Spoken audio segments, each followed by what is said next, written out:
Hello younglings and welcome back to the channel. Today I'm going to be taking you all on a finger blast to the past as we take on Need for Speed Most Wanted. Now for a bit of lore and context on myself, growing up as a kid I loved cars and still do, so the games I always gravitated towards were Need for Speed and Forza, as well as Project Cars, but the less said about that the better. But my first game I ever played on the Xbox 360 was Need for Speed Most Wanted, and just a side note, this is the 2012 version, not the 2005 version.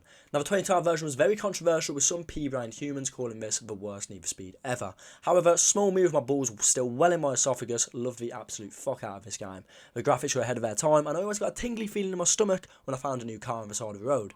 Is this game too easy? Probably. Am I going to enjoy playing this game as a 20-year-old half-grown man? Hopefully, but the main question is Need for Speed Most Wanted still enjoyable today, 12 years after release? So without any more stalling and bullshit stories about my childhood, let's drive some cars around some roads. Here we are then in Fairview, and you'll have to excuse the screen, for some reason it doesn't agree with my monitor. Anyway, I arrived in an Aston Martin because mummy and daddy are rich, and I proceeded to crash immediately. But don't worry, someone left their Porsche with the keys in the ignition for me, so I took that instead.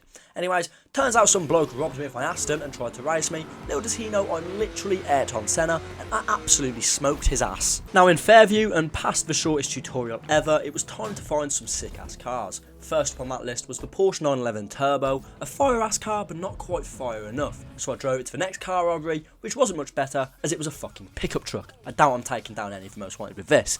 And while I pick up the next few cars, let me drop some game on your ass real quick. The objective of the game is to not only unlock new parts for your vehicles, but it's to take down the Wanted 10, which is going to be the main point of this video. And now we've collected some cars to our collection, it was nearly time to take on number 10, but before that I went ahead and unlocked the lightweight chassis and track tyres for the Ford GT, as A, this car is straight fucking gas, and B, upgrades, innit? As you can see, this wasn't a normal race. In fact, it wasn't a race at all, it was a police chase, and after crashing a fuck ton of times, I finally evaded them in the set time and unlocked the shit I needed to take down the first Most Wanted vehicle. The first car on the Most Wanted list was the Alfa Romeo 4C, which at the time of this game's creation was a concept car. Thank fuck it got approved though, because yet again this car is straight fucking fire. Into the race now, and it was nearly 6 long miles of crashing, being overtaken, crashing again, and finally reaching the finish line to beat the 4C, all while being chased by cops in literal rocket-powered cars. Now, just because you finish the race doesn't mean you unlock the car. No. You now have to write that bitch off and claim the insurance on it at a later date. So I absolutely power slammed that bitch into a wall and unlocked our first Wanted car of the video. Now, before we hunt Wanted 9, I wanted to grab a better car than the Ford GT and unlock all upgrades for it. The car I chose was the Marussia B2. Now, I'm going to level with you, I couldn't give a fuck about the stats, the car just looks cool, and I genuinely can't remember it being in the game when I played literally over a decade ago. So, once the Marussia was acquired, I headed into all the necessary races required to make this thing the SSC Thrust. And if you don't know what that is, you're uncultured and this video is definitely not for you. First off, I went and unlocked the Burn Nitrous for the Marussia, and this race was pretty simple, Simon. It was a circuit race in which I annihilated everyone in. Next up was an ambush called Bloody Nose, which I'm fairly certain I now hold the world record for the fastest time to evade the cops, and this unlocked me the lightweight chassis and track tyres. The third race I did was the Emerson Beltway, which was a medium circuit race, and while I let this play out for a bit, I wanted to give a brief side note that all the modifications I'm unlocking in these races have upgrades depending on what you do with the car. For example, to unlock Burn Nitrous Pro, you have to use Burn Nitrous for 300 accumulated seconds.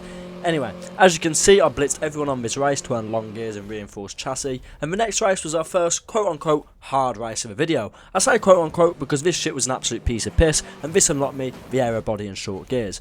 And the final event I completed in Russia was Redshift, which was a speed run where I had to keep my average speed above 120 miles per hour. This was the first event that actually posed a challenge, but once I completed it on the second try, I unlocked Power Shot Nitrous, reinflating tyres, and Impact Protection Body. Now with all that done, it was time to earn Most Wanted number 9. Now Most Wanted 9's car is possibly one of the most beautiful cars ever made, that being the Shelby Cobra. Now with this thing being around £1 million in real life, I kind of felt a little bad when I smashed into it so hard the rear bumper entered the stratosphere, but at least I have the car now. Next up was the Mercedes SL65 AMG, and yet again this one gave me zero problems as I beat him by a cross-country mile in the race, but for some reason he decided to put the burners on when I had to destroy him, but eventually I caught that man and gave him a love tap. In at number 7 was the Lexus LFA, which is easily the nicest sounding car in the world. So to help me afford one of these one day, I think you should look in the description and donate some money to my PayPal. On a serious note though, any donations that go towards the channel will go back into the channel and are spent on upgrades to the setup, professional lighting and cameras for me to record some in real life shit. So any help is much appreciated.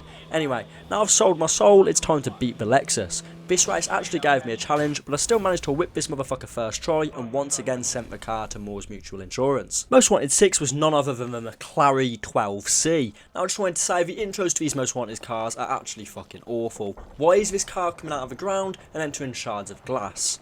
Now this car once again wasn't a problem during the race and that easily made him eat my exhaust fumes, but fuck me, after the race this man pulled a Harold Houdini and completely disappeared before being wiped out by a cop and telling me I'd completed the challenge, only for the man to come speeding past me 30 seconds later. So I took it into my own hands now upon realising that law enforcement in Fairview is about as useful as a knitted condom, and I finally gave this man a goodnight kiss and whispered in his ear, "You belong to daddy now." Moving swiftly on from that very central encounter, we went one-on-one with the wanted 5. The Porsche 918 Spider. Once again a concept at the time of this video's creation, but thankfully Porsche made this thing legit, and for the first time in this video a wanted car gave me a challenge. So once I beat his ass I introduced him to my front bumper and decided it was time to leave him a Russia in the past and take the wheel of a new car, that new car being the same car we just wrote off moments ago, the Porsche 918. Of course before taking on the final 4 wanted cars I needed to upgrade this bitch, as at the minute it handles like a tank and has the acceleration of a toddler on a push bike. So I went ahead and unlocked the burn nitrous for it by completing cold burn, lightweight chassis and track tyres by completing bloody nose, long gears upon completing sports sprint, and finally the aero body upon completing another speed run. Now with all this unlocked and my car now being a functioning hypercar, it was time to take on the Lamborghini Aventador. Now what on the Star Trek is this intro? Am I playing Need for Speed or Star Wars Battlefront 3? Now the Lambo was the first wanted car that I disagree with the placement of. Why is it 4th? It should definitely not be above the 918, and while we're on the topic, the whole top 3 is absurdly ranked too. Nevertheless, I easily disposed of this small vermin and once again threw this man into a wall. Up next was the Bugatti Veyron, and now you can see my issue with this list. At the time of the game's release, the Veyron was literally the 2nd fastest car in the world, so why in Fox name is this shit 3rd? Now I'm not going to lie, this was the most wanted race that I had to retry. The route is absolutely fucking dreadful, and the Bugatti had jet thrusters for exhausts. However, once I finally beat the silly prick 2nd go, I pumped his ass so hard I gave the driver whiplash in the gonads and moved on to the Pagani Huayra. Now yet again cool car, but it definitely should not be 2nd. The Huayra was absolutely zero match for my 918, which legit comes in 2 colours, white or slightly darker white.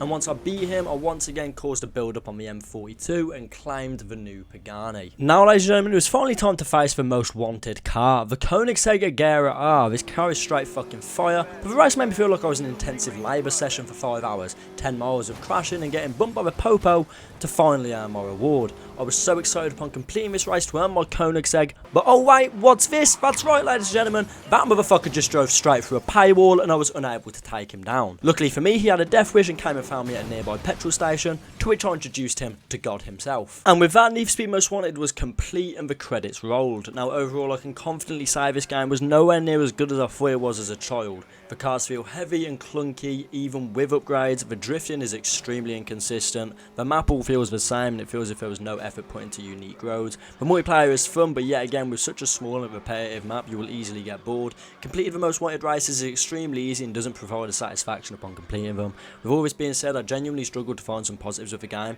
The few I do find don't affect the gameplay directly. An example of this is the graphics were ahead of their time, but are instantly taken down a tone due to how dark the game feels.